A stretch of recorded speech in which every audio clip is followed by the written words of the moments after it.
Chapel, নুরানি বিভাগে কথা বলার জন্য 2 চাপল, নাজেরা বিভাগ 4 নম্বর ফ্লোরে কথা বলার জন্য 3 চাপল, হেলথ বিভাগ 2 নম্বর ফ্লোরে কথা বলার জন্য 4 চাপল, হেলথ বিভাগ 7 নম্বর ফ্লোরে কথা বলার জন্য 5 চাপল, মাদারুন নিসাম প্রথম বর্ষে কথা বলার জন্য 6 চাপল, সরাসরি পরিচালকের সাথে কথা বলার জন্য 0 চাপল।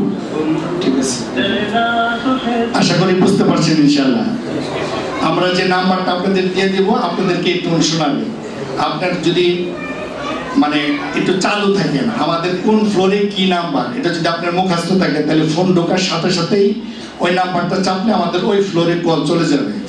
আপনার ছেলে যদি 4 নাম্বার ফ্লোরে থাকে, তাহলে 4 নাম্বার ফ্লোরের যে নাম্বার আছে এত চাপলে আমাদের 4 নাম্বার ফ্লোরে কল চলে আসবে। আমাদের কল দেওয়ার সময়সূচি সকাল 9টা থেকে 10টা, রাত 9টা থেকে 10টা।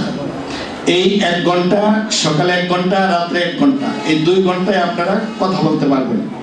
এছাড়া যদি ইমার্জেন্সি কোনো দরকার হয় যে আমার ছেলের সাথে কথা বলতেই হবে, বা কেউ মারা গেছে, ইমার্জেন্সি কিছু কারণ থাকতে পারে না, তাহলে সরাসরি আমার সাথে কথা বলবেন। আমার পার্সোনাল নাম্বারে ফোন দিবেন, আর এই নাম্বারে ফোন দিয়ে 0 চাপবেন। 0 চাপলে সরাসরি আমার সাথে কথা বললে আমি আপনার ছেলের সাথে কথা বলে দেব।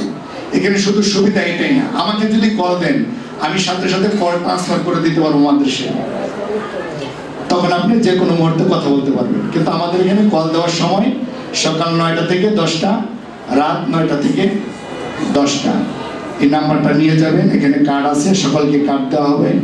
আর দয়া করে মেহেরবানি করে আজকের অনুষ্ঠানের সকল আয়োজন, আজকে অনুষ্ঠানে আমাদের 1.5 লক্ষ টাকা বাজেট ছিল। 1.5 লক্ষ টাকা আমাদের খরচ হয়েছে, সম্পূর্ণ খরচ বহন করছে যারা হিফজ শেষ করছে এবং যারা নাজারা নিছে, হেফজ নিছে, এই সম্পূর্ণ টাকা তারাই বহন করছে। আল্লাহ তাআলা তাদের কামাই রুজির মধ্যে বরকত দান করুক, সকলে বলেন আমিন। সকলের জন্য খাবারের ব্যবস্থা আছে। আমরা এতগুলো লোক এখন যদি ছেড়ে দিই তাহলে ওজুর ব্যবস্থাও হবে না, নামাজ আমরা এক ফ্লোরে পড়তে পারবো না। একটু দয়া করে একটা ইসলামী সঙ্গীত শুনেন।